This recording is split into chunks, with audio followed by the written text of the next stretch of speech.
My parents' golden child moved in after her divorce, seduced my boyfriend, and when my parents defended her, I exposed them all publicly. My older sister recently divorced her second husband. Her marriage didn't even last a year. It was a messy divorce, and she wasn't able to claim anything because of the prenup. Her first marriage lasted 2 years, and both of them cheated on each other constantly. They both didn't have much property or money, so there was nothing to claim. I cannot say the same for her second marriage, though. They hadn't dated long, but he was genuinely a nice guy. He had taken her back even after she cheated on him the first 2 times, maybe more. He seemed like he was in love with her and wanted to make it work. My older sister was spoiled. Our parents pampered her too much, and she had been hand-fed all her life. She had taken advantage of her second ex-husband, and our parents wonder why she got divorced. They never corrected her, reprimanded her for anything. It was a nuisance. I, on the other hand, got the silent treatment if I did anything wrong, or if they thought I did anything wrong. They would not talk to me for days. At first, it used to bother me, but then I gave back what I received. They didn't care about me, so I wouldn't care about them. I went about my day normally, unbothered. I learned to parent myself. At least I had the sense to. Now, since she divorced, she has asked to move in with me. I refused. I told her to move in with our parents instead.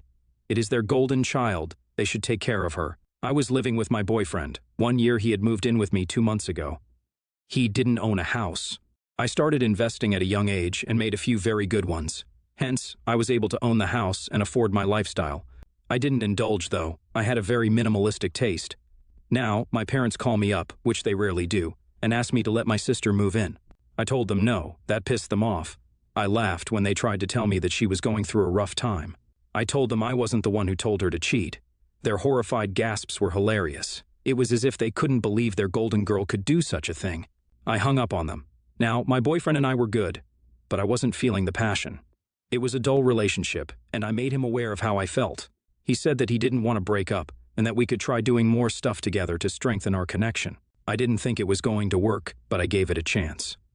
This conversation was fresh and took place around 15 days ago. 2 days after my conversation with my parents, my sister shows up at my door. I wasn't at the house, so my boyfriend let her in. She had come with her bags packed, and that idiot let her in. I was pissed when I came back home. I didn't like her if it wasn't already obvious. My parents favored her over me, and I had to go through a lot because of her. I had tried to build a relationship with her, but she stabbed me in the back. One time, I confided in her about my crush. We were in high school. She hyped me up, telling me to confess to him, and got me all excited. The next day, I saw her making out with him in front of the class that I and he were in. I cried that day. I went home and told my parents about it, and they told me to get over my childish crush because it could be something serious for my sister. I told him she didn't even know who he was until yesterday, when I confided in her about him. That stunned them for a second. She didn't even apologize about it. She was a narcissist. She instead tried getting more of a reaction out of me. My parents were still on her side. At that point, I had given up on her. I moved on and did my own thing. Even if she asked what I was doing or if she wanted to make conversation with me, I didn't indulge her. There were quite a few incidents even before this crush thing. One time I wanted to go on a school trip with my friends. I asked her if she was going, but she said no. So I asked her if she could convince our parents to let me go on the trip. It was a bit expensive, and they didn't usually let me go on any such trips. She, on the other hand, went on every single trip. It sucked. My parents did say yes to the trip, but not to me, to her. I really wanted to go on that trip. I asked them myself, and they said that my sister was going and they could only afford to pay for one kid. Now, back to the situation. I didn't know why she wanted to stay with me. What was she thinking? So, when I came home, my first instinct was to kick her out. She started crying and begging me to let her stay for a few days. I didn't feel pity for her. She hadn't even regretted cheating on either of her husbands or her other previous boyfriends. She laughed with her friends about it, telling them that they were so dumb. There was something seriously wrong with her. I had heard this conversation when we were over at my parents' house for Thanksgiving. All our relatives were going to be there, so I had to join in too. The woman knew nothing about loyalty or love. I wasn't about to let her into my house, much less my life. My boyfriend, on the other hand, stopped me, saying that she was my sister and that I should let her stay for a few days. I told him that she could stay with our parents too. They would welcome her with open arms. She started her fake crying again. I told her if she continued this, I would call security on her. That shut her up real quick. My boyfriend took me aside and tried to calm me down. I was still angry though. I asked him why he let her in. He told me he let her in because she was my sister. He proceeded to convince me to give her a chance and to let her stay for a while. I looked at her and asked why she wanted to stay with me. She told me she missed me. I can't believe I almost bought it for a second. I just wanted to have dinner, take a bath, and go to sleep. I was tired, so I told her she could stay here for 3 to 4 days, and then she had to be on her way out. She tried huffing and puffing, but I told her she could get out now if she wanted. I didn't trust her. She was here because she missed me. I knew her inside and out. She wanted something. We didn't interact much as I had to go to work, but on the second day, I came home earlier. It was the weekend, and I had finished off early. I opened the door to my house. No one was there. I called out but received no response. Even if my boyfriend wasn't there, where was she? He usually came home earlier. I called him later but got no response. I didn't worry much, but then it was almost midnight, and I had no idea where either of them was. I called my parents and asked them if my sister was there, and they said no. I waited for them, and around 3 a.m., I heard the door opening. She didn't have a key, so it had to be my boyfriend. The lights were off, so he didn't think I was there. I heard footsteps come in behind him, and when they were near enough, I turned the lights on. I could hear them giggling while trying to be silent. They flinched, startled. They were hanging on to each other, standing there with their clothes crumpled. It looks like my boyfriend and sister had a fun night. He had hickeys all over his neck, and they very clearly weren't from me. I just stared at them. My sister didn't even look embarrassed. I hadn't expected this from him. The next thing I said was, "Get out." My sister laughed and told me to get out. I was surprised. Whose house did she think this was? She continued by answering my unvoiced question. She said that it was my boyfriend's house and that I had no right to tell them to get out. He just kept staring at the ground, embarrassed. At least they weren't that drunk. I just started laughing. My sister thought this was his house. No wonder she wanted to come over and stay here. This was hilarious to me. My ex, whom I wasn't going to take back, started apologizing. He tried to stumble his way toward me, telling me that it was a mistake and that it wouldn't happen again. I knew my feelings were fading for him, but I was still hurt. I didn't want to cry, but I was upset. I wanted to scream at them. My crying would only satisfy my sister, so after I finished my laughing fit, I calmly told her that this house was owned by me. I proceeded to click a picture of them and immediately sent it onto the family group. This made her nervous. She asked me what I was doing, and I told her to check the family group. While she did that, I called security. Both of them panicked. My sister's expression of horror when she looked at her phone was so satisfying. My boyfriend tried to speak, but I cut him off, telling him that if it wasn't already clear, we were over. I told him to pack up his stuff and get out, or I would get someone to throw it out the next day. My sister started crying. She could act. She profusely apologized, telling me it was a mistake. I couldn't take her. I told her that I knew it wasn't a mistake. I told her she was a gold-digging and a walking STD. I was angry now.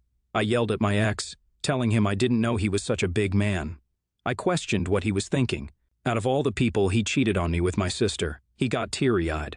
He started apologizing again, telling me he loved me and that she showed up where he worked and seduced him, that it meant nothing.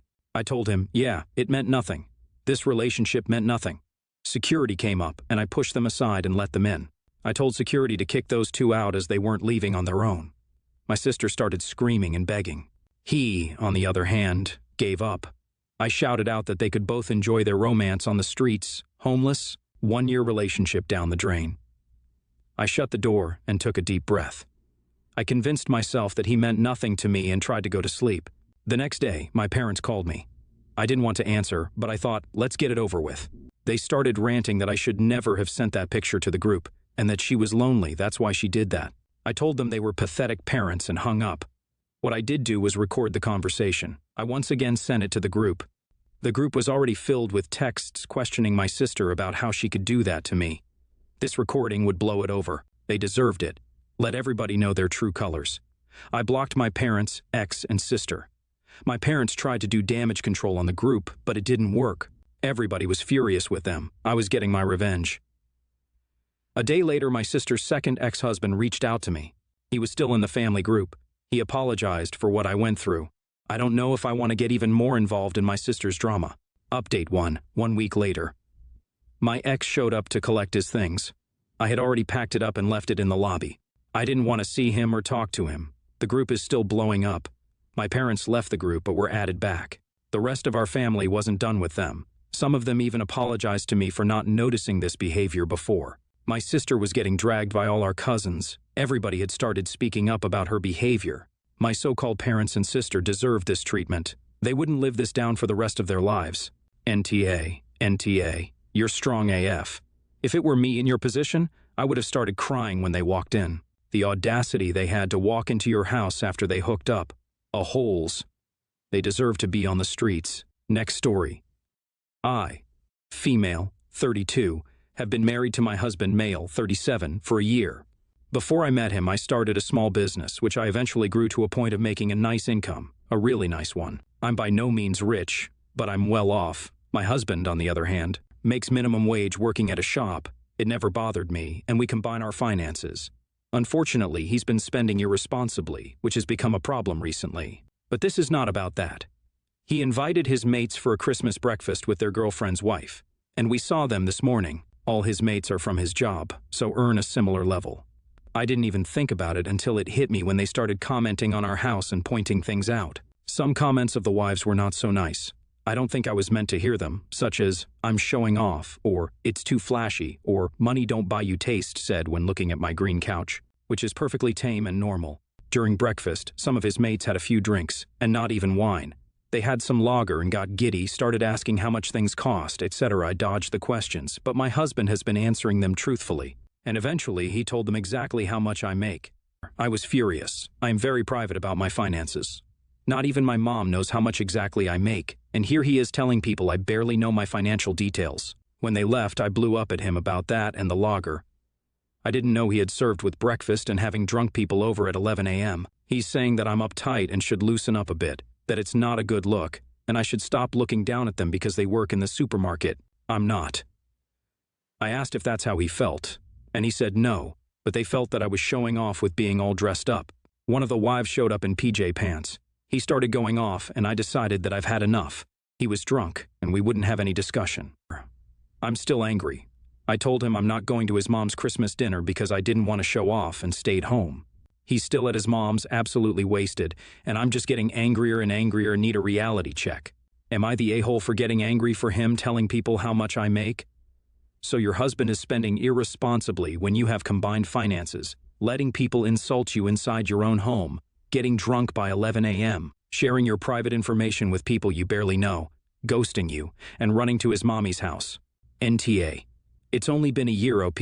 This is going to get worse. Consider your boundaries and then stick to them, or you'll eventually start to feel guilty about being you. No one should have to deal with that from their life partner. Also, FYW, green couches are awesome. Next story. My wife, 38 female, and I, 43 male, are hosting Christmas for the first time in our new home. Ever since I met my wife, we have always done Christmas at her mom's house. My wife's brother, 33 male, has a psychiatric disability, had to Google the proper terms so I don't get downvoted to hell, and has 24/7 caretakers. He's been hit and miss for Christmas, and we don't know if he's coming till the morning of every year. It's tradition to have a prime rib dinner with the family, and my mother-in-law always buys a 6 to 7 pound prime rib, which gets devoured. So my wife and I never get to take any leftovers home. This year, since my wife and I are hosting, we decided to buy an 8-pound prime rib so that we had enough to feed 5 people, my wife and I, mother-in-law and her husband, and brother-in-law, along with having enough for leftovers. We made the usual side dishes and made just enough for everyone, but made extra mashed potatoes because I got a new ricer for Christmas that I was way too excited to use. This info is irrelevant, just wanted to brag about my awesome ricer. After dinner, my brother-in-law breaks out 2 dinner plates from his backpack and starts dishing up the rest of the leftovers. Stunned, I asked him, "What are you doing, bud?" To which he replies, "Packing up leftovers for me and his caretakers." I look at my wife. She looked dumbfounded. I look at my mother-in-law, and she quickly responds with, "Don't worry, he does this every year." My wife and I had no idea this was a normal arrangement or were informed ahead of time to make extra. I stopped brother-in-law and told him that the leftovers were for my wife and me. We didn't make enough to send him home with leftovers. Brother-in-law got upset and threw literally the leftover prime rib back onto the cutting board that he had loaded onto the plate, which was all of it, pouted to his mom, and then stomped off to the car for the rest of the evening. Mother-in-law and husband left about 20 minutes later, skipping opening presents to take brother-in-law back to his apartment. My wife ended up getting an earful a few hours later from her mom, saying that we were rude to not feed his caretakers and that they were expecting Christmas leftovers like years before. I fired back, she was on speaker, and told her it's not our responsibility to feed his caretakers when we were given no heads up beforehand. Had they mentioned something, we'd have gladly bought a larger prime rib and made extra food to send home with brother-in-law, but since nobody said anything to us, we had no idea this was a thing in the first place. Mother-in-law called my wife and me selfish ass and hung up the phone. ATA for not sending our leftovers home with brother-in-law for his caretakers? Update. My wife and I decided that it was a leftover night. We planned on taking the leftover prime rib, warming it up in gravy, and then smothering the herb-infused mashed potatoes I made. Wife opened the fridge, grabbed the prime rib, then went for the mashed potatoes and gravy, only to realize it wasn't in the fridge. She hollers over at me and asks if I ate them. I tell her, nope. Long story short, she texted her mom and asked if they took the mashed potatoes and gravy, and she said, yup. Her reasoning, just make more. You guys kept the prime rib, so we took the mashed potatoes and gravy. I don't care that they took the mashed potatoes and gravy, but the fact that they didn't ask or say anything is frustrating AF. NTA, and what entitlement. I don't know why you would be expected to feed his caregivers. Also, he ruined Christmas. I bet your mashed potatoes came out amazing with the ricer, though.